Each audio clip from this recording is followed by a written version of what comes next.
Welcome to Mindless Entertainment. My name is Jesse Milestone, and this is meant to offend. So if you're offended, good.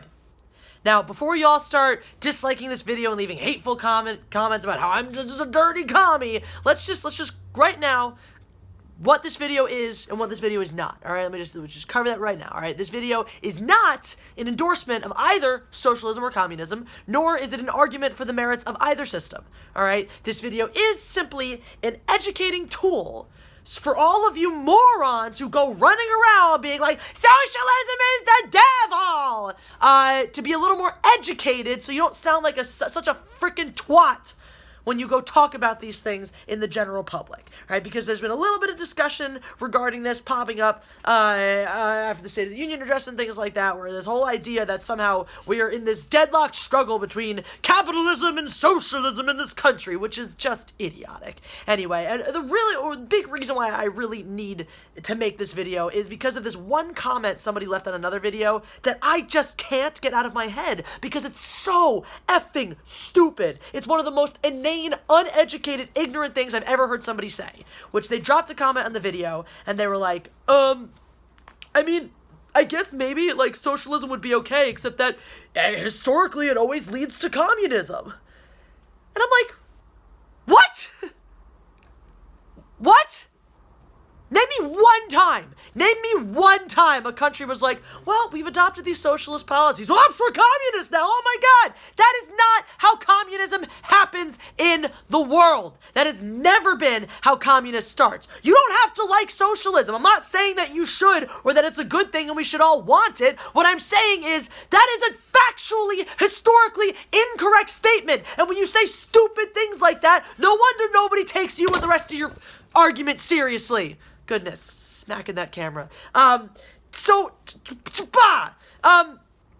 Not the case. Communism, historically, has always been the result of a revolution or a coup. It has always been a group that comes in to radically try to shake up the power in a revolutionary style way because they feel, and a large enough group of people to stage said coup, feels that the existing structure in the country does not work, and they would like to redistribute the wealth. So the climate that leads to communism would be a growing disparity between the wealthiest people and the poorest people, and a disappearing middle class, which creates that balance between the two, pits the two things at odds. The wealthy ones obviously have the power, the people who have less wealth want that power, and therefore you have that overthrowing and that redistribution of said wealth and corruption and people dying and all the things that usually come with a wonderful communist revolution.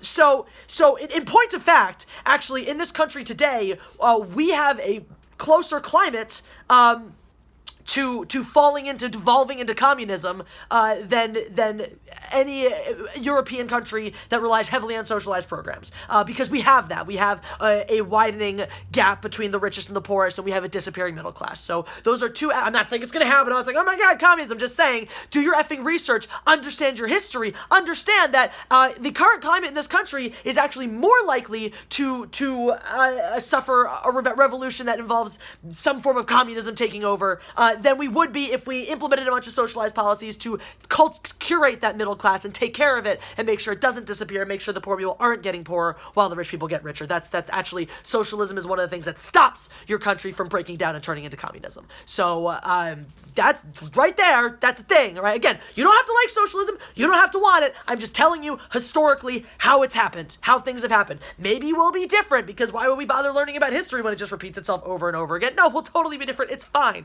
But whatever. So, to the point, right? Communism, socialism, not the same thing. Communism, an economic policy whereby everybody has the same things. The same wealth, the same resources, the same access to care and public services as everybody else. It doesn't matter if you're a neurosurgeon or a garbage man. You make the same amount of money. You have the same size house. You have the same, crappy communist flower that everyone else gets. Done. All right? That's communism. It's an economic system that is pretty much the polar opposite of capitalism. Now, socialism, Socialism is a form of governance that basically says that we need to maintain this bottom line for all of our people, and if you exist above the bottom line, you pay proportionately to help maintain that bottom line. You don't have to be the bottom line. You can have all of the wealth you want, just the more wealth you have, the more of a fiscal responsibility you're being asked to have towards maintaining that bottom line for those who are at or below it. And those obviously who are at or below it are not contributing because they don't have excess to contribute. They just live at that bottom line of existence that with their basic needs taken care of. That's socialism, right? Now, again, you don't have to like it. You don't have to agree with it. A lot of people just feel like, I don't want the government taking my money to use for their own purposes because I don't trust the government to make the right decisions with my money. That's fine.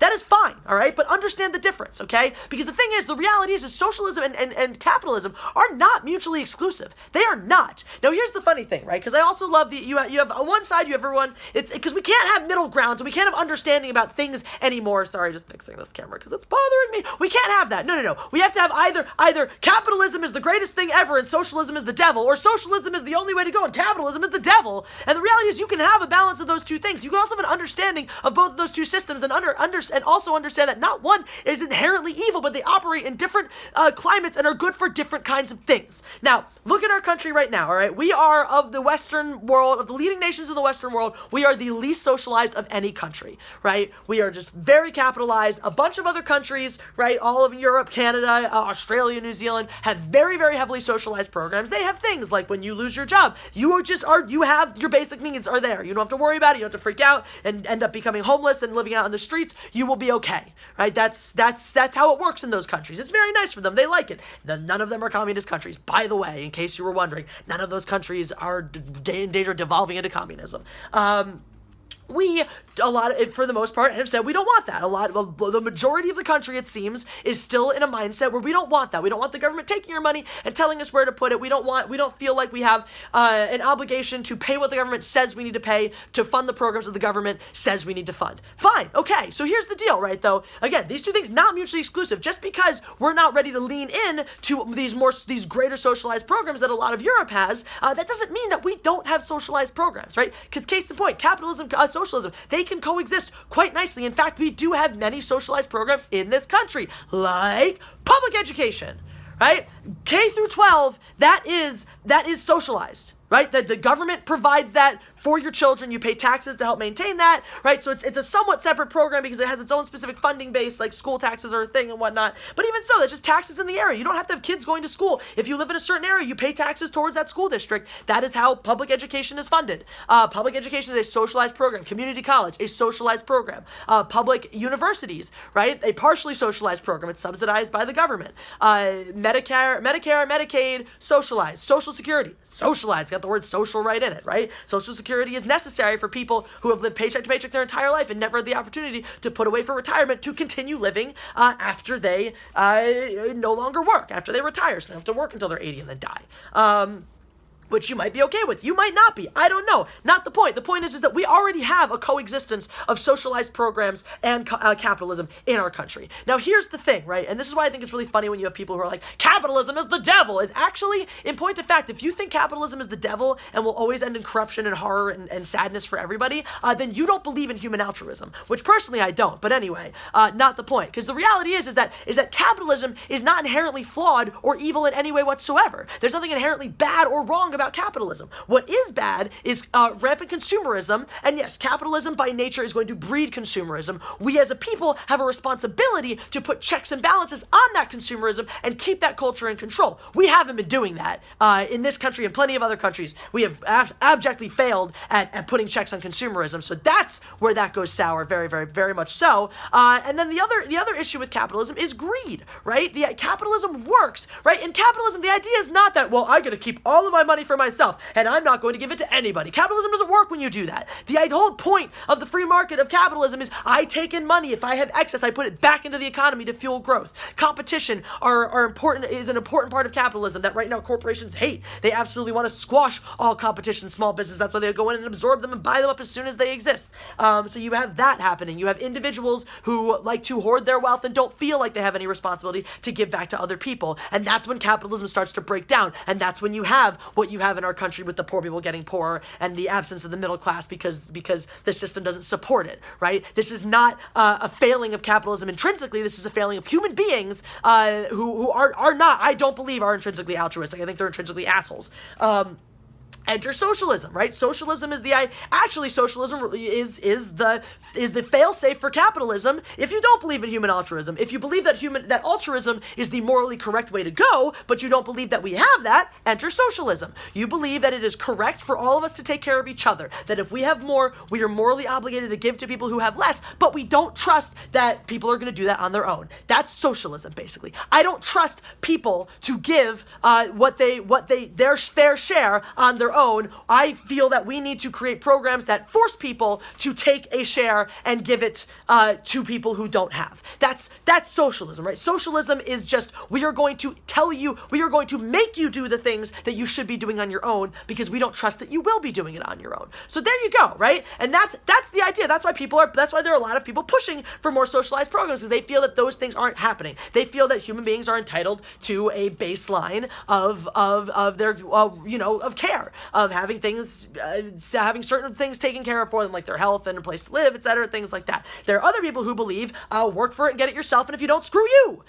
So then the thing about the socialism baseline is it doesn't just benefit the people who started out and remain poor. If you have everything and you lose everything, that socialism net catches you as well, right? In capitalism, if you can, your highs are not significantly higher even, but they're somewhat higher because there's nobody dictating what you have to give, how much, and where, right? But at the same time, if you fall all the way to the ground and there's nothing there to catch you, right? Pure capitalism without any socialized policies, there's no safety net, you just splatter on the ground, your guts are everywhere, and it's beautiful and glorious for all to see, right? Pure socialism, there is a de-incentivization to work so hard because you have that baseline. There are plenty of people who will just crap out and be like, whatever, I'm gonna freeload essentially because I don't have to work, I don't have to do things, right? That I personally think that there can be a good balance of the two things, that you figure out, and yes, most of those programs in our country need serious overhauls and serious oversight if they're going to work. But I do think that there is an extent to which we have a responsibility to make sure that these programs exist to catch people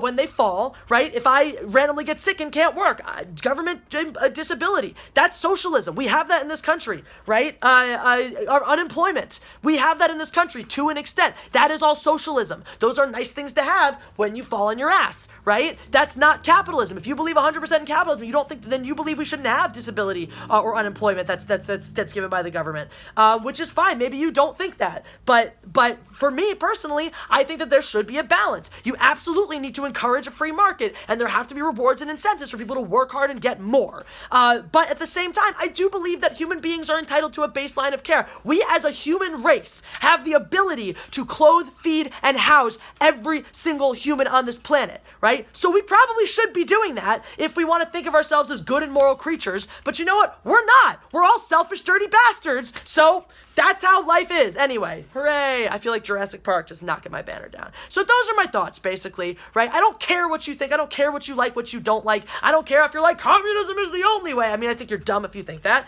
I don't care if you're like, capitalism rules and socialized programs suck, and if you don't have enough money, then you can die, and that's fine. That's great. If you think socialism for life, great. It doesn't matter. The point is just understand the difference between those three things. Understand how they do and don't work together before you run around spouting idiotic nonsense like socialism is the devil and it leads to communism. All right? Okay? Good.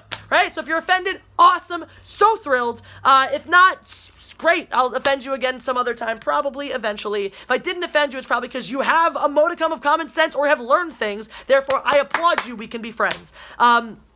If you're into this channel, there's a video popping up somewhere that says get involved with me. Click on that video, find out how you can help support the channel, help it grow. Patreon, t-shirts, etc. Blah blah blah. Watch other videos, subscribe, share, like, comment, stuff. And that's all. And I will do this again in the future because it's what I do. Bye.